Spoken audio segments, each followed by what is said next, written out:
All right, guys, we're going to go over the pediatric cardio, GI, immune system, and some brief endocrine. So we just had the endocrine in adult too, so that should be fresh on your mind, but we're going to jump into the cardiovascular portion, okay?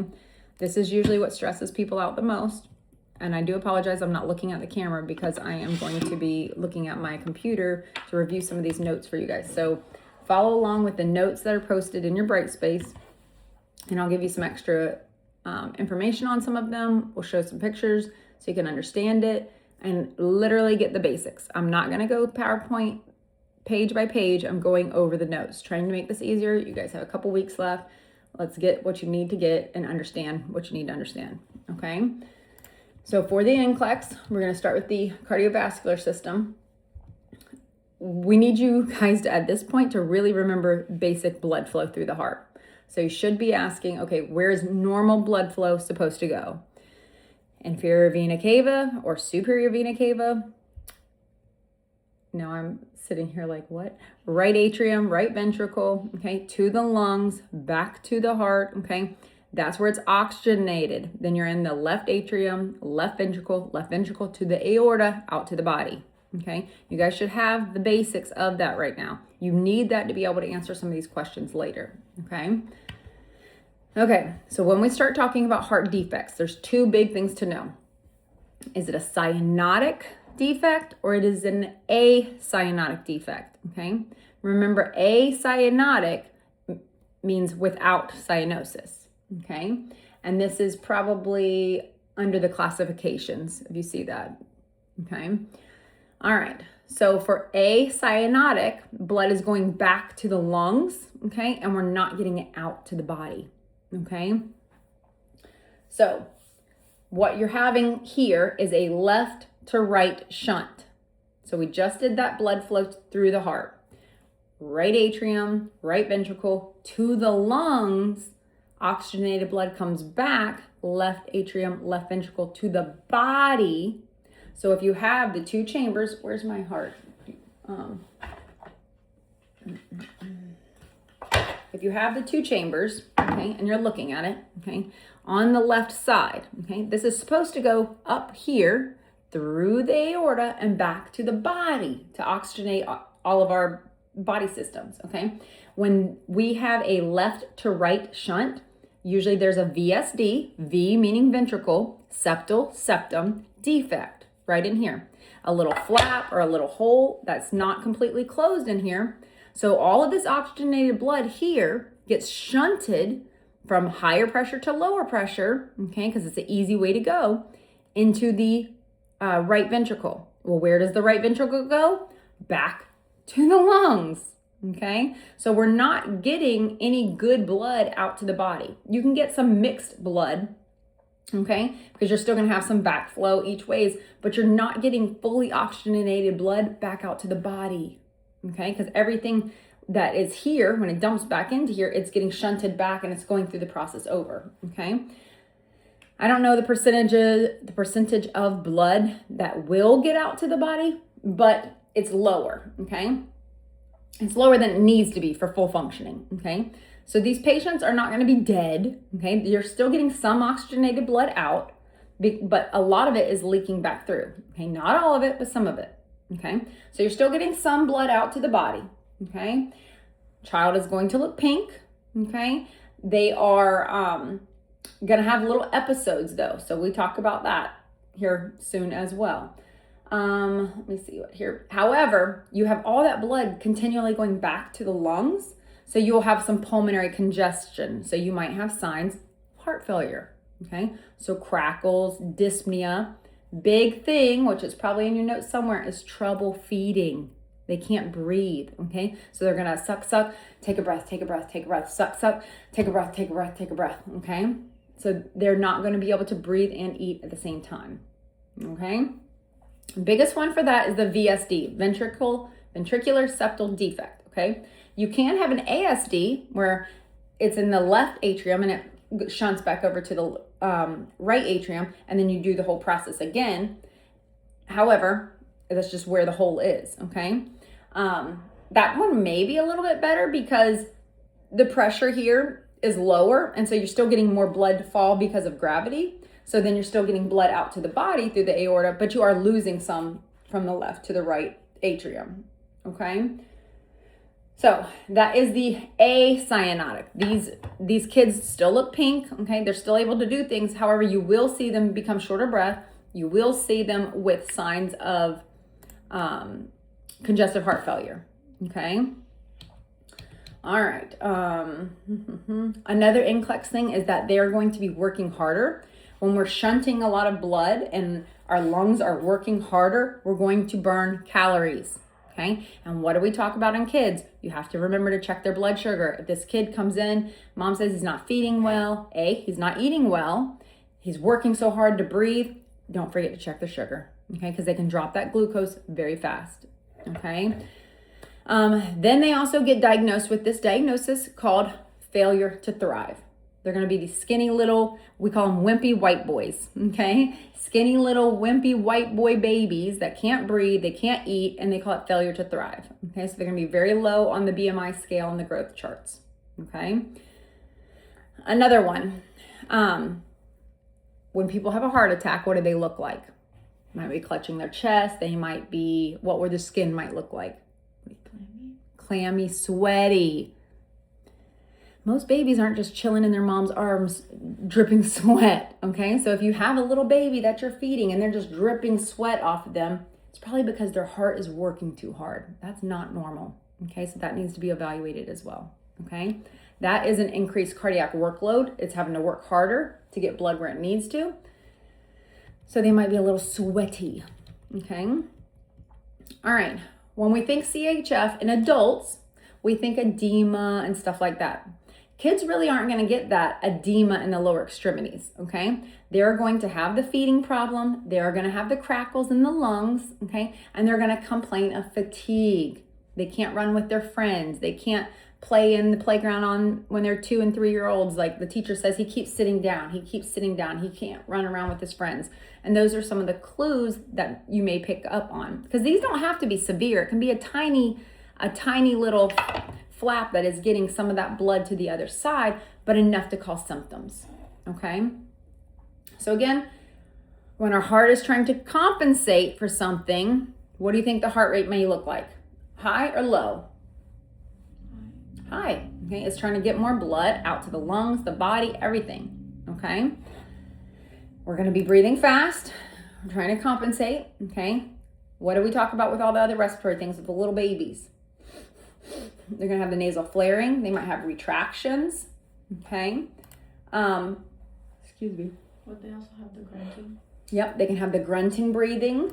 Another thing, because remember when blood backs up to the lungs, it can also back up to other organs, such as those organs you guys always forget about, the spleen and the liver. So you can have hepatomegaly and splenomegaly. Okay. So again, symptoms of CHF in pediatrics can be different than adults. They don't get the swelling in the lower extremities. They're having the lungs and they're having the swelling in the organs, okay? And the difficulty breathing. Sweating, poor feeding, fatigue. Big things in the kids, okay? Especially the neonates, okay? Okay, if you do have a kid like this and we're preparing for surgery, we've diagnosed it, things that you can tell mom is to help feed the kid more frequently, because the kid is not going to take they're not going to be able to eat a whole 8-ounce bottle, okay? They're going to be little picky eaters or like grazers, okay? They might eat 2 or 3 ounces every couple of hours. So more frequent feedings than the usual every 4 hours or whatever the infant may be. So more frequent feedings is a big thing. Higher calorie formulas, okay? Because these are going to be those wimpy white boys. They need a little bit of assistance. So they need those higher calorie formulas, okay? To help prevent fatigue and get the nutrients in them when they are eating, okay? All right, we're still on like VSDs and all of that. I'm kind of just digressed a little bit. So we're still on the VSD, all of that up there. So any other notes that you guys make, you can write them where the VSDs are, okay?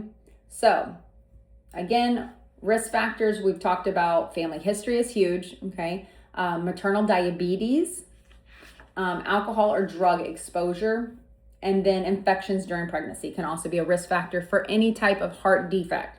CHD, congenital heart defect. So that's what we're talking about. It's a huge umbrella with all these in between, okay? ASD is atrial septal defect up high. VSD is right here, defect right here, okay? Those are the two that we're talking about right now, okay? We do have to digress a little bit. There is I think on page 2, it goes over medications, okay? You guys should be aware of these medications by now, okay? This is not the first time that you have seen these medications, okay? So one of the things that we will use is digoxin to lower the heart rate, okay? Again, for the digoxin, one of the things you may have to teach the parents, because these parents are going to be very well-informed parents. They're going to need to know everything and have to know everything. These parents are going to have to check their kids' vital signs. They're going to have to check specifically the child's what? Heart rate. And then they're going to have to be educated, just like nurses are. You don't give it if it's less than 60, okay? So parents need to also be told to, if they have a stethoscope, they're going to listen, or they're going to do the pulse ox, and if the heart rate is less than 60, we're not giving the digoxin, okay? Again, this is adult too and peds. Look for signs of toxicity. Parents have to be aware of that. The first thing is usually that nausea, okay? GI, so lithium, digoxin, they kind of have a lot of the same symptoms. Nausea, vomiting, very bradycardic, and then they can get the light halo effect. But a 2-year-old, a 5-year-old telling you their eyes look funny, it's going to be very different. But they might say the lights look funny. That should be a clue if they're saying stuff like that. Kids shouldn't be saying random stuff like that. So if they're on digoxin, it needs to be taken seriously, okay? Diuretics we know about because CHF. So parents need to be aware of fluid if they're on a fluid restriction. Diuretics, just like Lasix, furosemide, bumethidine is Bumex. So different diuretics they may be on, okay? ACE inhibitors and beta blockers, okay? The whole goal is to make the heart work more effectively, okay? And that's where the beta blocker comes in. So it's going to have negative chronotropic, gonotropic, and inotropic effects. So it's going to help it beat better, more effectively, and slow the heart rate, okay? And again, we're probably not going to be on multiple ones unless we're managed by cardiology, because a beta blocker plus digoxin, we're lowering the heart rate a lot. And those parents have to be very much educated, okay? Also, what do we say we had to watch out for checking these kids for what? Their glucose. Beta blockers can mask symptoms of hypoglycemia. So parents need to know that too. If the kid's not waking up, they have to be able to check their sugar and be educated. So these are going to be very informed parents. They're going to be very involved parents, because otherwise the kid's not going to do well, okay? So we're moving right along, okay? Intake and output is still important, okay? Because we need to make sure that we are making sure we're not getting too overhydrated, okay? All right, let me see what else. Again, if the parents want to know what test the kid is needing to have to diagnose these septal defects, what test are we going to do? Because it's going to be a picture, okay? More in-depth picture of the heart. Ultrasound. So an echocardiogram, okay? An EKG may show us some abnormal rhythms. They might have some PVCs because of lack of perfusion. But the echo is going to show us the severity of the defect, wherever it may be, okay? And what the heart looks like if we're already having hypertrophy from working hard, okay? So echo, okay? Good. All right, cluster care is a word that you may see or hear on Testin and NCLEX. That means if the patient's in the hospital, cluster your care. If you're going to go in there, and you might see this in clinicals already, if you're going to go in there and bother the kid, you know you got to check a sugar, you know you need a urine, you got to give meds. You want to do all of that at one time, because you're going to, excuse my language, piss these kids off. They're going to have worse work of breathing. So you want to get it all done or tag team it to get it done at one time. So you're not going in, checking the sugar. 20 minutes later, going in, making a med, doing a cath urine. 20 minutes later, going in, giving PO meds. You want to just do it all at one time, get it over with. That way they can rest and you get out. So it's called cluster care, okay? All right. So that's pretty much the stuff for VSD. For ASDs, okay. The PDA, remember, patent ductus arteriosus, okay, and still considered the same, like we're still calling it a CHD and it's still going to create the same symptoms, okay. And then the other more severe ones, let's see if we should go ahead and get into them now. I'm going to follow your notes for a little bit, so let me digress for a minute. Pediatric hypertension, the big thing to know there for me and for NCLEX is just because you have this chunky little 5-year-old that comes in, you check their blood pressure and it's 141/80 today. You don't go telling the parents they have hypertension because you cannot diagnose it with one reading. You need 3. Okay, 3 different readings on 3 separate occasions. So you tell chunky little 5-year-old, hey, you need to eat some more fruits and vegetables. Maybe we need to put you in karate or softball or whatever so you can get some exercise, okay? He comes back in a month, he gains more weight. He didn't do any of the things we told him, still has a high reading, okay? We start education again. No more salt, no more soda, no more this, no more that. Comes back in a month, still has high blood pressure. Then he gets labeled pediatric hypertension on his chart. Okay, so not 1, not 2, but 3 separate readings, okay? Again, kids, this is lifestyle management, but we also have to look, let me make sure this, I've got my volume. We also have to look at their kidneys because that can be another cause if we have that renal artery stenosis, okay? That can cause high blood pressure.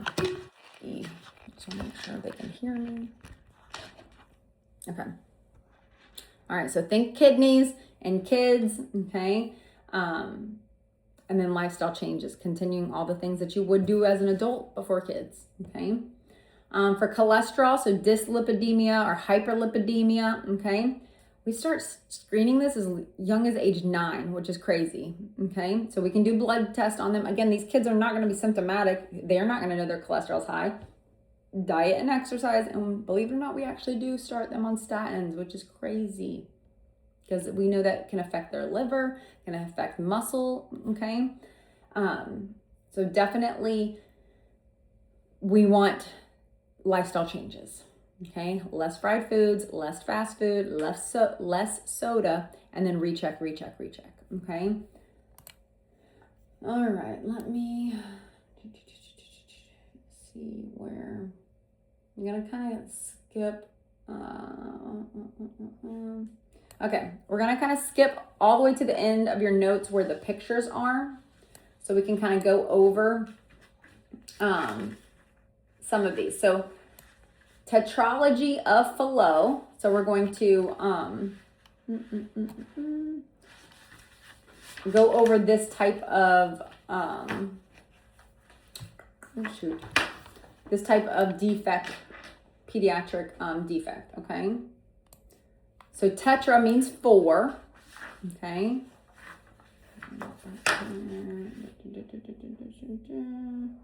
Okay, tetra means 4, so you will usually have a VSD, which is a hole between the ventricles, pulmonary stenosis, okay?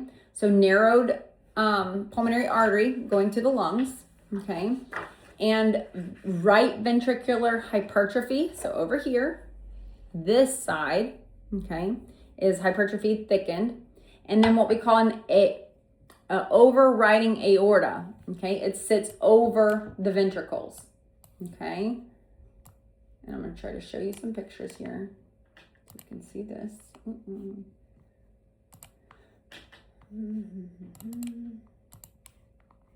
let me zoom. This is pretty big, but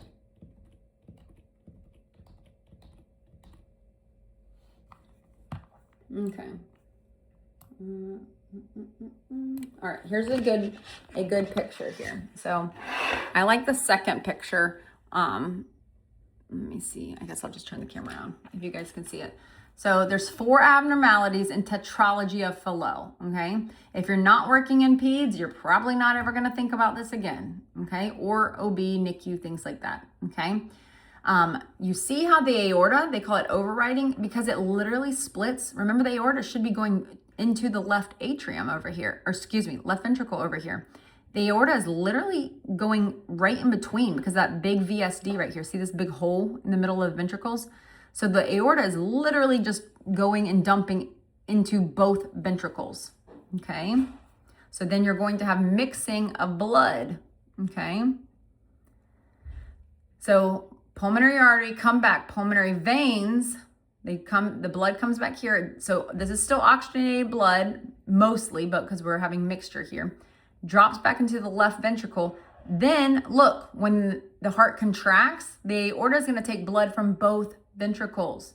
So we're gonna have some deoxygenated blood dumping from the superior and inferior vena cava, and we're gonna have some oxygenated blood dumping back from the pulmonary arteries.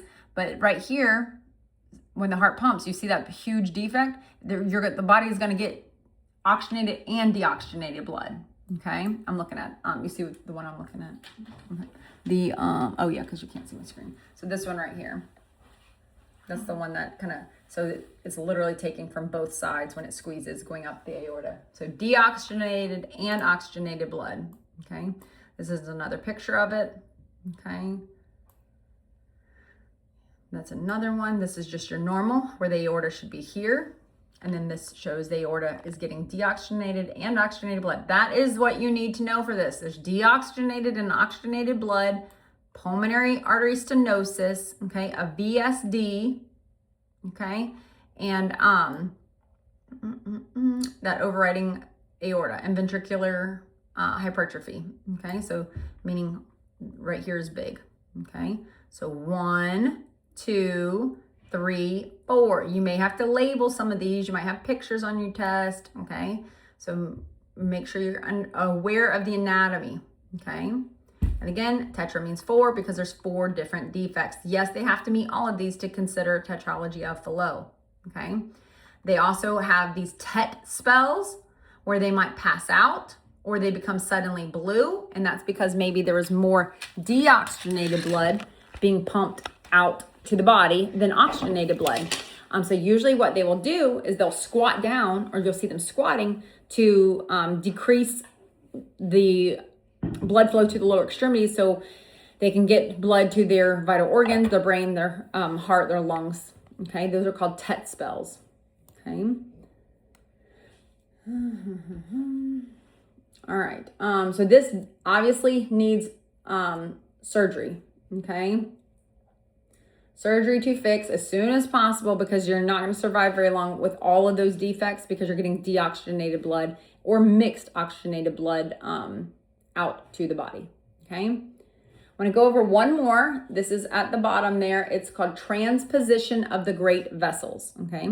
We call them great vessels for a reason, okay? If this happens, guys, this is not compatible with life. So they might see this in utero and tell the parents this is something that they may want to terminate the pregnancy for, okay? I don't know how well they can visualize it on ultrasound of the fetus through utero, okay? I know they can pick up VSDs on OB ultrasounds, but I'm not sure how well they can see or verify that they have these transposition of the great vessels. And that's a big decision to make if you're not certain. So I think a lot of parents will carry the pregnancy, then decide at birth, or at least hold their baby for however many hours he does survive, okay? So again, what does this mean? The aorta and the pulmonary artery are swapped, okay? So obviously that's a huge deal, okay? And that is why it is incompatible with life, okay? So if you see here, normally we get blood to the body, okay? Normal pattern, okay? Oxygenated blood to the body. With transposition of the great vessels, okay, you're getting deoxygenated blood out to the body, okay? And you're running like these parallel circuits, okay? It's just kind of recirculating itself because it's going to the lungs, okay? This is showing you, okay, where the aorta, okay, is, let's see here. There's a PDA right there as well, okay?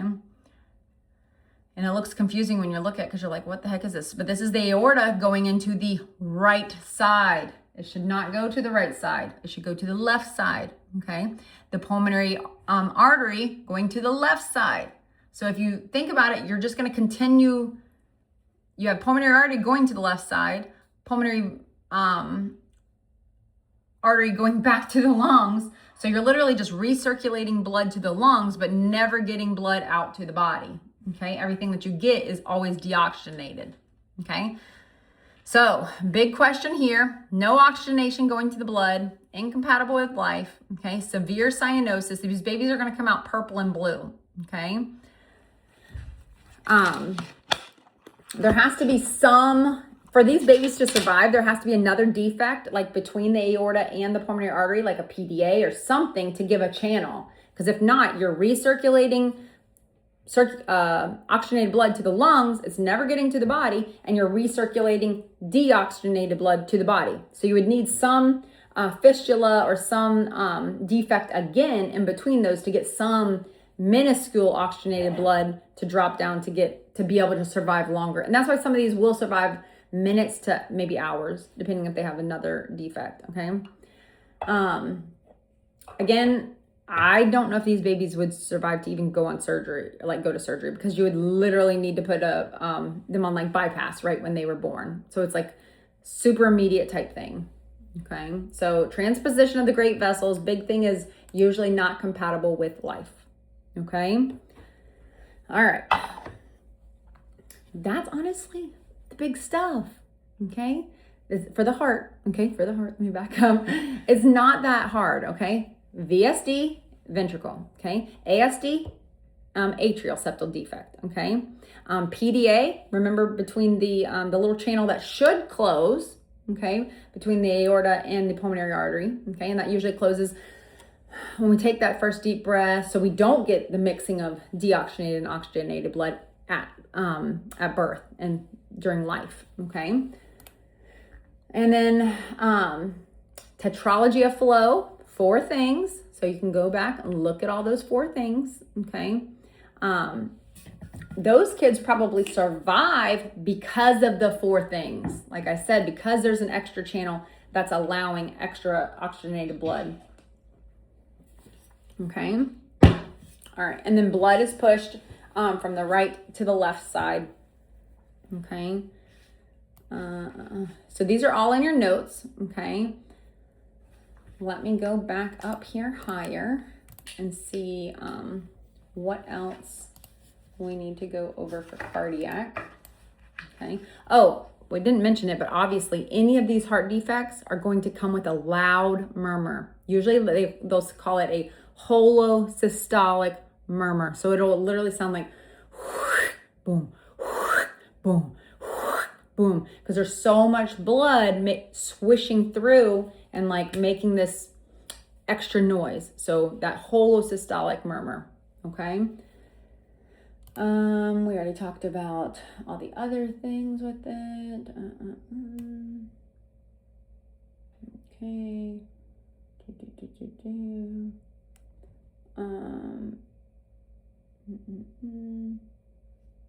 So the cyanotic defects are the things that we talked about at the end, the tetralogy and the transposition, blue babies, okay? The acyanotic are those wimpy white boys, okay, with the VSD, the ASD, stuff like that, okay? The patent ductus arteriosus, okay? All right. And they're cyanotic because we're bypassing the lungs for the majority of that, okay? All right, I think that's pretty much everything you really guys have to know for cardiac. It's not a ton. It's just a little bit out of your normal, regular threshold, okay? All right.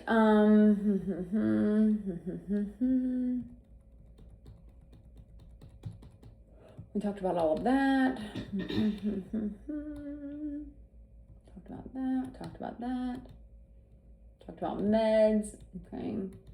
Talked about hypertension and dyslipidemia. Perfect, okay.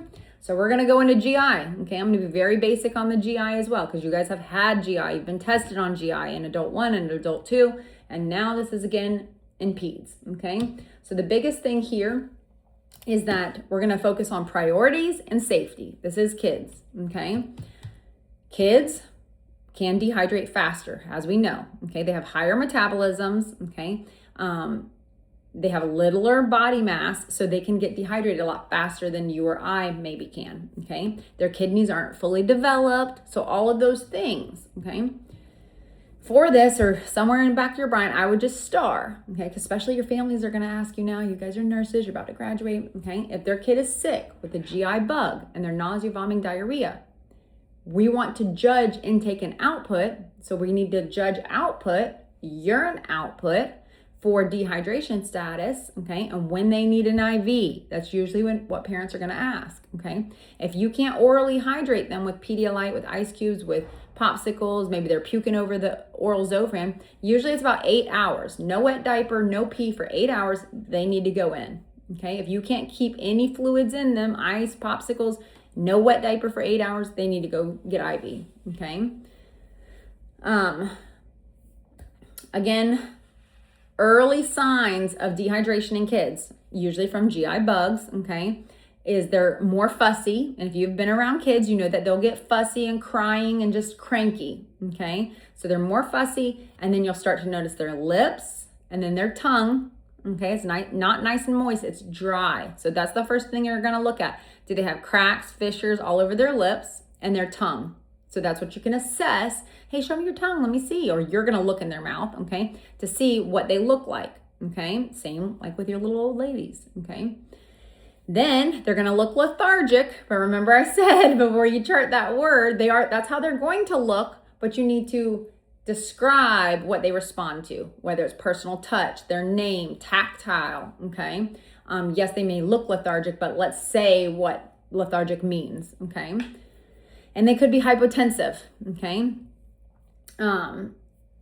So let me see here. If they present to the ER or the pediatric care and they're already hypotensive, they're already pretty dehydrated at that point, okay? So if you have a 2-year-old, they come in, their blood pressure is 50, okay? That's a little too low, okay? Remember, we want them around 70s or so, okay? So IV fluids, okay? Most common, normal saline, okay? Isotonic, normal saline, 0.9%, okay? Remember when we talk about some of the endocrine, we may talk about hypertonic or hypotonic, but that you need to remember is associated with fluid shifts and sodium electrolyte and then brain, okay? Seizures, swelling, all of that, okay? All right, so do we care so much about diarrhea? Why do we care about diarrhea? Do I have to stop the diarrhea, or do I just have to make sure the kid's doing what? Going to the bathroom. And drinking, yep. Do I care about the diarrhea? Most of the time, no, okay? As long as I can hydrate them, okay, and they're peeing, okay? If they're not peeing, then yes, I care, okay? But still, diarrhea is mostly viral. Sometimes it can be bacterial, okay? But most of the time in kids, it's going to be viral. Rotavirus and other things that we spread. Food, remember, mouth to butt, hepatitis A, hepatitis E, all of those, okay? All right, so again, we don't really want to stop the diarrhea, because why do you vomit? Why do you have diarrhea? A lot of times it's to rid yourself of the toxin, whether it is the virus, it is the bacteria, okay? So we don't necessarily have to stop it, we just have to rehydrate, okay? One of the easiest things for diarrhea in kids may be just probiotics or yogurt if they're not vomiting, okay? Because that has probiotics, the good bacteria, and probiotics will slow down diarrhea, okay? So that's the easiest, even over-the-counter thing that they can try, okay? And again, priority is hydration. Watch their peeing, make sure they're drinking, okay? Don't forget that ice works, popsicles work. There's oral disintegrating Zofran that we can give the kids, and we put it in their cheek or under their tongue, okay? So that's it, just hydration, okay? Let me see if that, I talked about that, all right. You can do the Pedialyte. A lot of kids do not like the taste, so you have to mix it with something or put like the Mio squirts in it, because it's very salty. If you've never tried it, I should make you guys try it. It's very, very salty, okay? You can all take shots of it. And let's see here. Okay, constipation. So constipation is very common in kids, okay? A lot of times it's because they're not drinking water, okay? Some kids are better than others about drinking water, but that's the number one thing, and the number one treatment is to increase their water content, okay? We don't want to jump straight to enemas. We don't want to jump straight to other meds, but the other first line is it's called PEG, polyethylene glycol, okay? So, which is Miralax, okay? It's given all the time in kids. Some kids are very dependent on it. If they don't have it every day or every other day, they can't poop, okay? Again, a lot of this in kids is diet and behavioral, okay? Sometimes in the autistic or even severely autistic, they do the poop holding things or potty training issues, so they can get obstructed. They can have huge stool balls, we call it, that need to be picked out because they just won't go to the bathroom. So those kids, especially if there's a developmental delay, will need to be on daily Miralax for the parents to have normal bowel movements of the kid, okay? Hydration, so water, increasing the water, number one, okay? After that, there's multiple other treatments. If you're working that specialty, you can learn about it at that point in time. Really pretty much it that we're going to cover for GI and kids, okay? There are a couple abnormalities, but we talked to them more on the neonatal OB section. Remember where like the guts can be outside of the stomach, and those are more defects that you can be born with, but we talked about that more back in the OB section. Okay, so now we're talking about normal kids. Okay. All right, we're moving along. Okay, now we have endocrine. You guys, we just did endocrine recently. So this is a more reevaluation on it, especially for you adult too. Okay.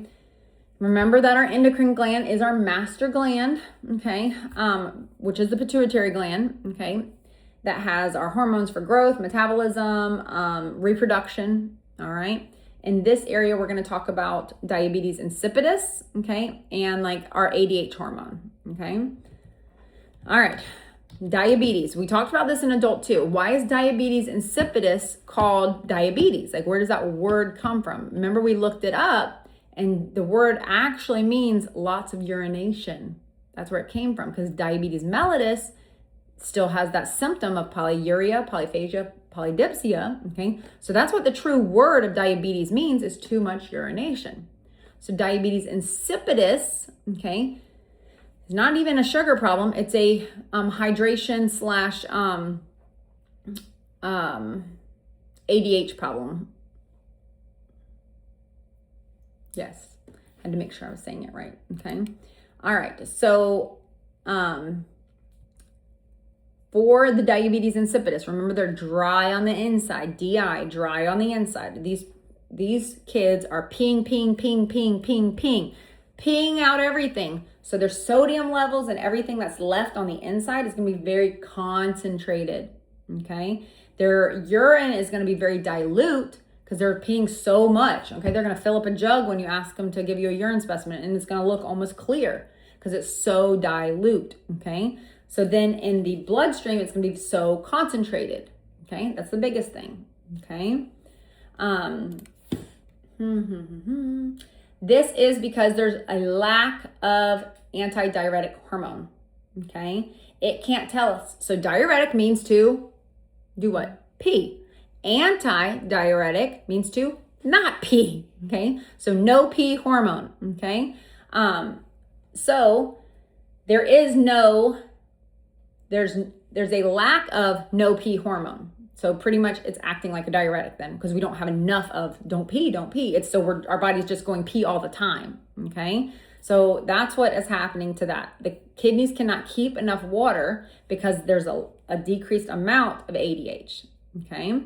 That's that. So they are at risk for dehydration, okay? Because they're going to be so internally concentrated, okay? Our cells are not going to get enough fluid. We're going to look dry, okay? But we cannot quench that thirst. We're going to be so thirsty, okay? Because we're so salty. That's why, okay? All right, the opposite of that. Let's see if I have it on there for you guys. I don't even think we do, but it's SIADH, and that's syndrome of inappropriate ADH. So that's where we're giving our bodies an inappropriate amount of ADH. And then so we're too much no pee hormone. Okay, so then I'm not peeing. So I'm soaked on the inside. Okay, so think of the guy that looks like a big balloon. Okay, all of our electrolytes then are going to be very dilute when we draw our blood. Okay, and when we pee, we're not peeing a lot, so it's going to be very concentrated. Okay, dark amounts, very concentrated. Okay, let me see what else here. Oh gosh. Okay.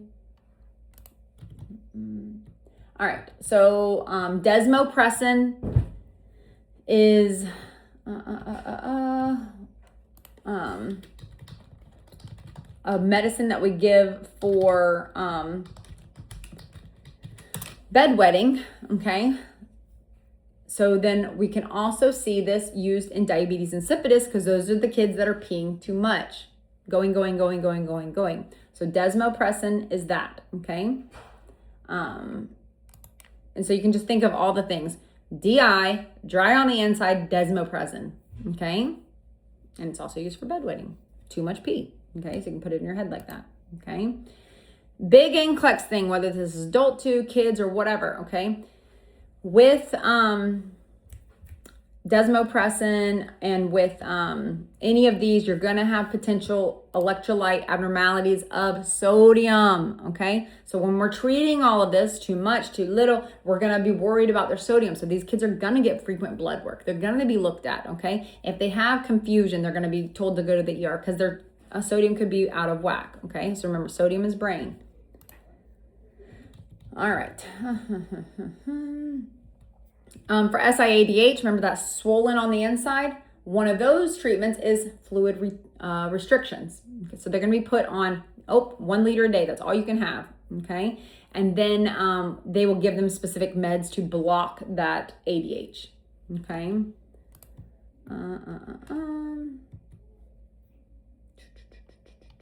Okay.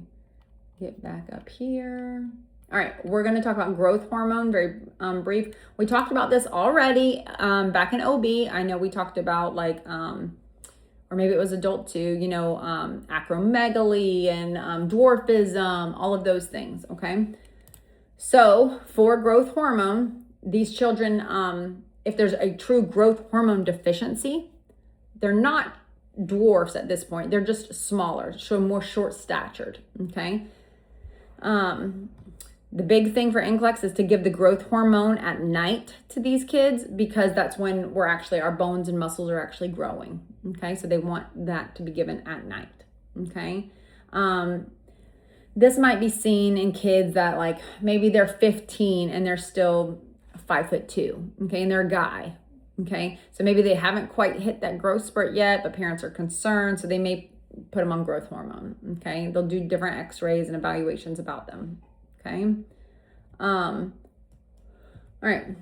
Moving along. Precocious puberty is a word. So precocious means too early. Okay. So normal we've talked about it before, is puberty around age 11. Okay. So if you're having puberty and you're getting female and male hair at like age 7, that's considered precocious puberty. Sometimes it might not be pubic hair, but it might be underarm hair. Even at 7 years old, if you've looked at little kids, they don't really have that yet. So even at 7, that is considered early, okay? So they'll watch it. They'll see if they find another cause for it. That's still specialty care at endocrine, okay? But what we worry about is if they're already getting this at 7 or 8 years old, they're going to start the period sooner. They're going to get boobs sooner. And when you are a teenager, all of your growth plates will then start to close. So we don't want them to close and be 4 foot high when their growth plates close. So they'll go to endocrine and they'll handle all of this. Okay. Let's see next. All right. I know I'm probably going fast, but I'm really telling you the meat and potatoes. You guys can go back and read some of the other PowerPoints. They're a little overwhelming. That's why I'm doing it like this, because I don't feel like you guys want to be overwhelmed 2 weeks before the end of the semester. So hitting the big parts, okay? We're going to go into the immune system. So this is, I think, on page 5-ish or so. Oh shoot, I didn't talk about thyroid, but I talked a lot about thyroid in adult too. Okay. I would just remember that hypothyroid can be seen in kids. If it's hypothyroid, we give Synthroid or levothyroxine. Okay. Hyper, PTU, and MMI. You adult 2 kids, I had a mnemonic for you. I got to think about it. For hyperthyroid, PTU is usually given in the acute stage to fix the hyperthyroid right now. And then we go back to MMI. But I got to remember what my acronym was of how to remind you guys to pick PTU. Okay. Maybe it was like pretty fast. I don't know. Fix it right now. I don't know. I got to remember. Okay. And then remember your TSH and your T3, T4 so you can pick out what hyperthyroid looks like. Okay. Remember, it's an inverse relationship. Okay. Hyperthyroid is going to have like a non-existent TSH. Okay. But super high T3, T4s. Okay. All right. For immune system. Okay.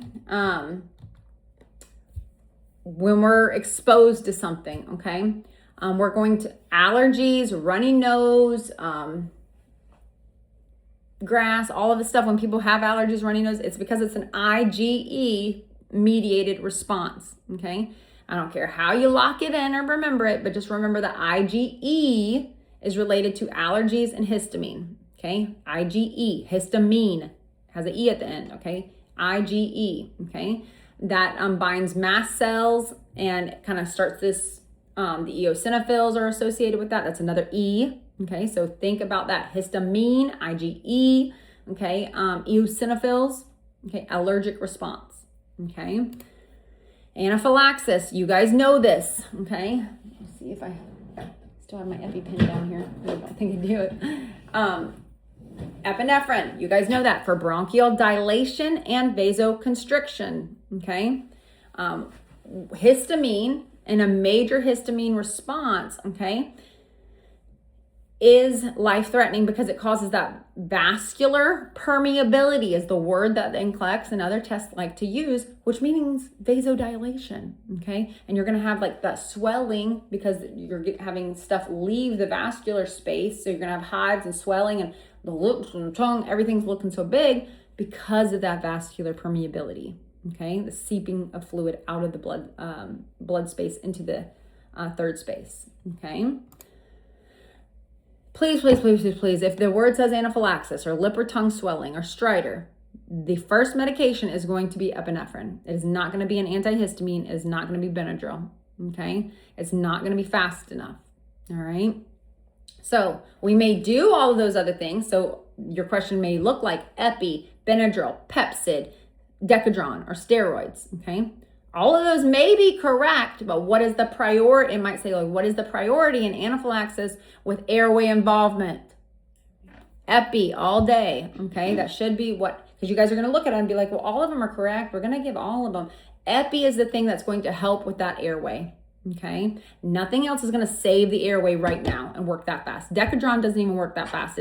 It takes like 45 minutes to even be onset. Then it lasts, for several hours and has a peak in a couple days. Okay. All right. So we talked about that. Vasodilation can lead to shock because they're going to drop their blood pressure, going to be tachycardic. They're going to have that stridor, that upper airway involvement. Okay. All right. Latex allergy can also be associated with, like it says here, bananas, kiwi, or avocado. We've pretty much gone away with a lot of latex in the hospital, but some like catheters, Foleys, can still have latex. So if they're allergic, you got to know, and then you can go get a special Foley for them and things like that. Okay. Hives, itching. So hives, make sure you're familiar with the word urticaria, Urticaria, urticaria, okay? They might use that word and you're like, what the heck is that? That just means hives, okay? That's it, okay? Itching, wheezing, swelling, stridor, all of that is looking like allergic reaction, okay? Or if you might not even see anything else, but if they're saying the patient is exhibiting signs of a bronchospasm, that's airway. okay? You think bronchospasm, you think stridor. Bronchospasm, closing off the airway. Still give epi, okay? So however it's worded, if it's worded like that, then give epi, okay? If it's something and it's not an anaphylaxis, like a mother of a 10-year-old who has occasional bug bites that have swelling on the ankles, wants to know what medication she can get, like that might be Benadryl, okay? Or some Benadryl cream or something might be the answer, okay? Because you're not going to give somebody who doesn't have airway compromise, lip or tongue facial swelling, epi, if you can avoid it, okay? Okay. I think if y'all learned one thing from adult 2 in OB, it was epinephrine for anaphylaxis. So 0.3 milligrams in adults, IM or sub-Q. Do not give it IV. All right.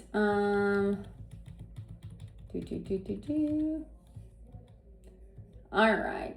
So that's pretty much the lecture, guys. I mean, let's go over. I do have some quiz questions for you guys so we can look at that. Okay.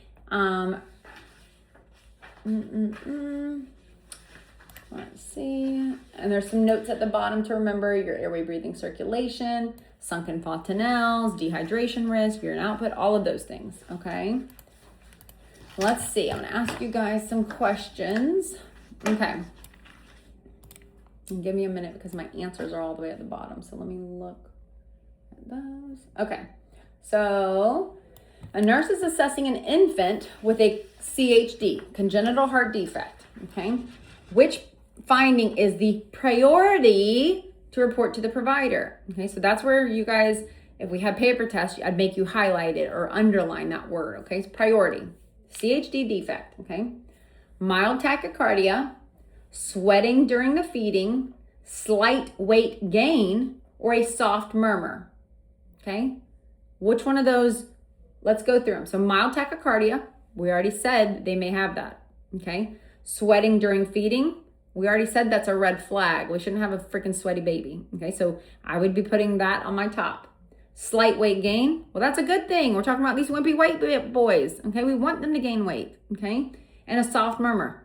Did I say it's gonna be a soft murmur? I said it's gonna be like a swish, boom, swish, boom, swish, boom, loud, okay?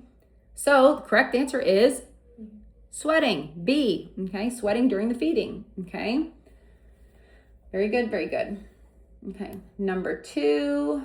Okay, a nurse is caring for a child with a ventricular septal defect. What is the expected finding? So VSD, think about wimpy white boys again.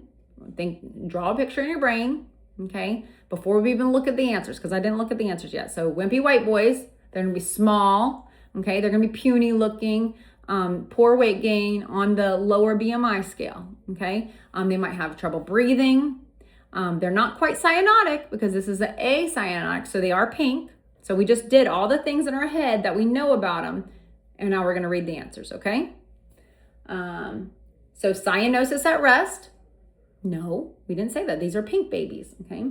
Failure to thrive, bradycardia, no, we know they're tachycardic. Decreased pulmonary blood flow, no, okay? So failure to thrive.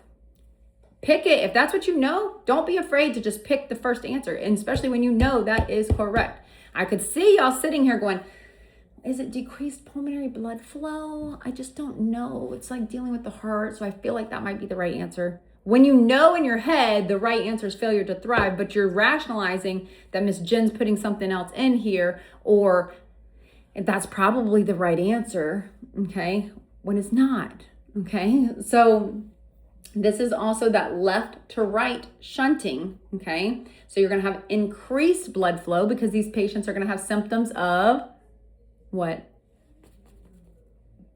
CHF, okay? So that's increased pulmonary blood flow.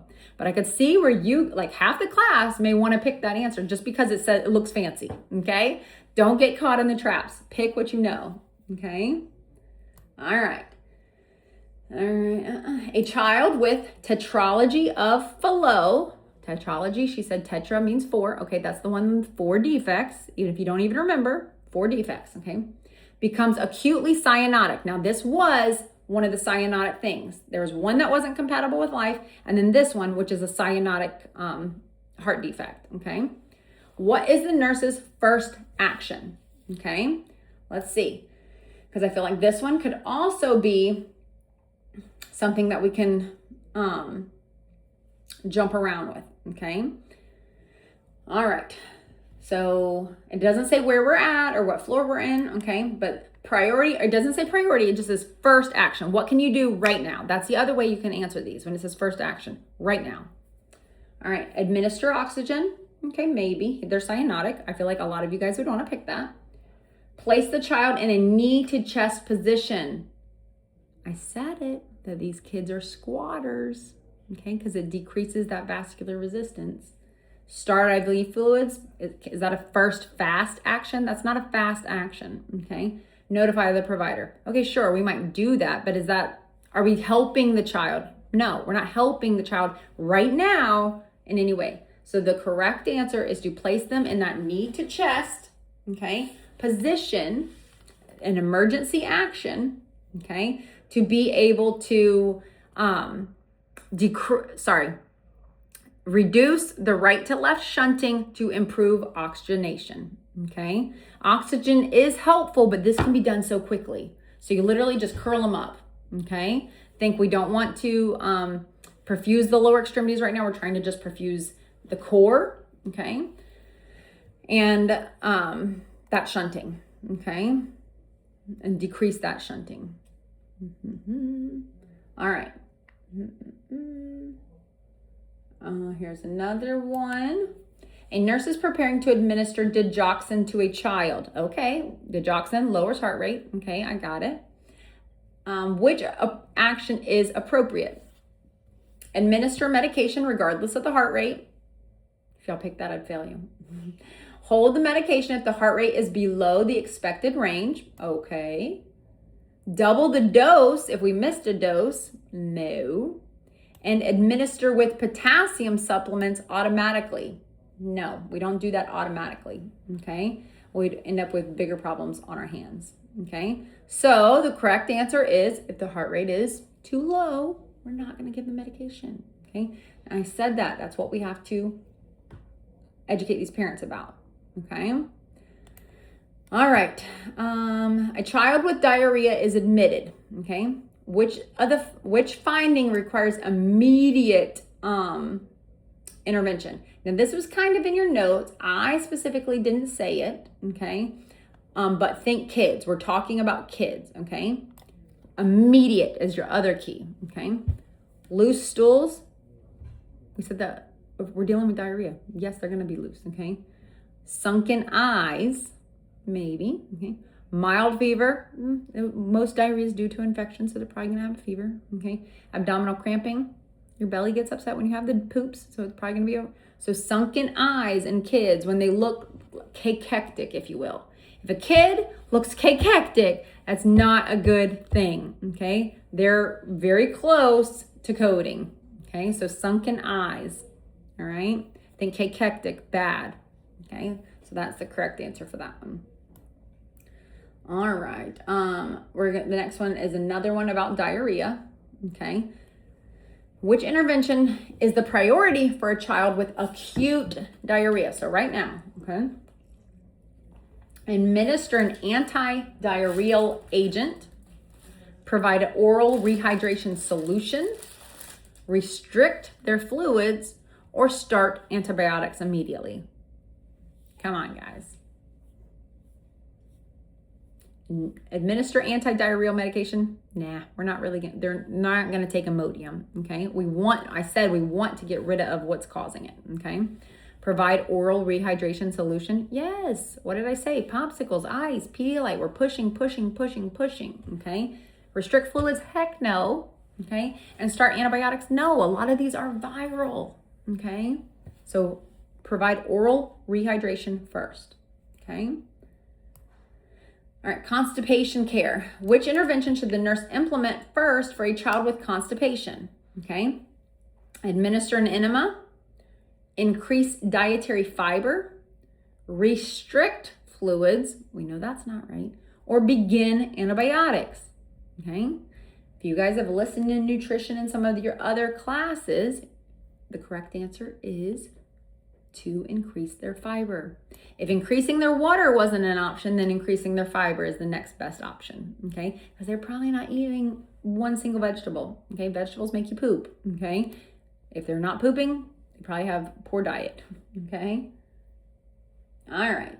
The next question is an endocrine question. So let's see how much you guys remember. A nurse is caring for a child with diabetes insipidus. Okay, this is where I would stop and I would be like, what do I remember about diabetes insipidus? What are they going to look like? What's their urine going to look like? What do I usually treat them with? And then I would either write it down before I even looked at the answers. Okay, which finding is expected? Okay, decreased urine output, concentrated urine, excessive urination, or weight gain. I'm going to take a go. So DI.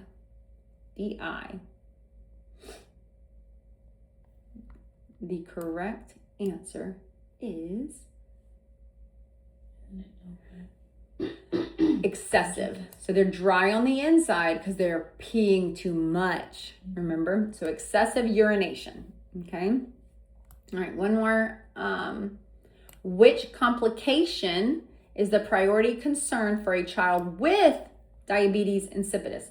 So this is where you would have to remember what. And so remember, I said these kids are going to feel this sensation all the time, and it puts them at higher risk for being blank. Okay.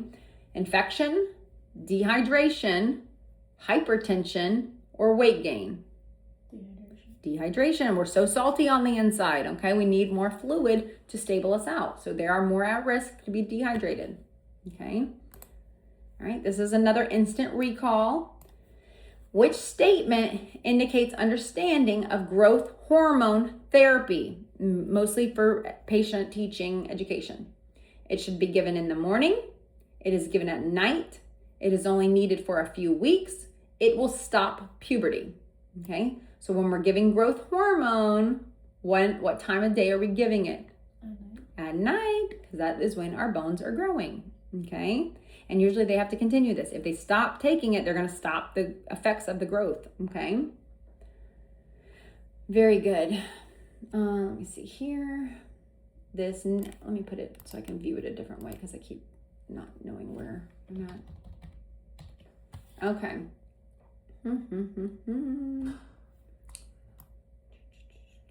This is a give me question, so I shouldn't even give you guys this question, but the child has hives, wheezing, and swelling after exposure to an allergen, especially with mouth or oral swelling. The first treatment is what? Epi. Very good. That was a gimme. All right. I said this also, so let's see how much you guys were listening. Which lab finding supports the diagnosis of an allergic reaction or a patient experiencing an allergic response? Decreased hemoglobin, elevated eosinophils, low platelets, or increased potassium? Eosinophils, histamine E, eosinophils E, epinephrine E, okay, allergy. Very good. So eosinophils on the blood test, and that's on the CBC, okay? All right. This is something that I would probably get wrong because it's just I don't have enough mental space up there to remember it. But if you do happen to remember this, which food should be avoided in a child that has a latex allergy? Because there's a cross allergy. I named the foods. I just don't have enough mental capacity to remember it. Okay. But I will give you some choices here.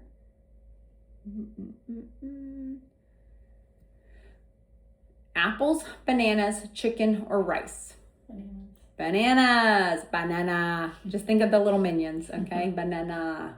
I wouldn't remember that, but it's in there. And I have heard nurses actually say this, so I know that instructors teach this or they've learned it somewhere. I just never can remember that type of food related stuff, okay? All right, let's see. The next one is a priority one. We only have a couple more. So, which child should this nurse go assess first? A child with mild diarrhea, a child with sunken fontanelles, a child with constipation, or a child with a mild rash? Sunken fontanelles. Sunken fontanelles, okay? Severe dehydration at that point, guys, okay? To be sunken and depressed, you're talking severe dehydration. That kid needs IV, needs intervention immediately, okay? All right. Which finding requires an immediate reaction or immediate intervention by the nurse? Hives on the arms, mild itching, stridor, or sneezing? Stridor. Okay, guys. Y'all wish your test was this easy. All right. Fluid balance. Okay. A nurse is evaluating for the treatment for dehydration, evaluating her treatment for dehydration to see if the kid is responding, if they're doing better. How would we know if they're doing better? Continued tachycardia, increased urine output, sunken eyes, or dry mucous membranes? Increase urine output. Urine output all day, guys. That's what I've said. So, all right. We are just a tad over an hour, but that is it. Yay! You guys did it. Not too bad, I promise. You guys can read the PowerPoints if you're super nerdy and you want to, but review the notes. Look over the stuff, understand the stuff to be able to correlate it and spit it back out. Okay? Very good. See you next time.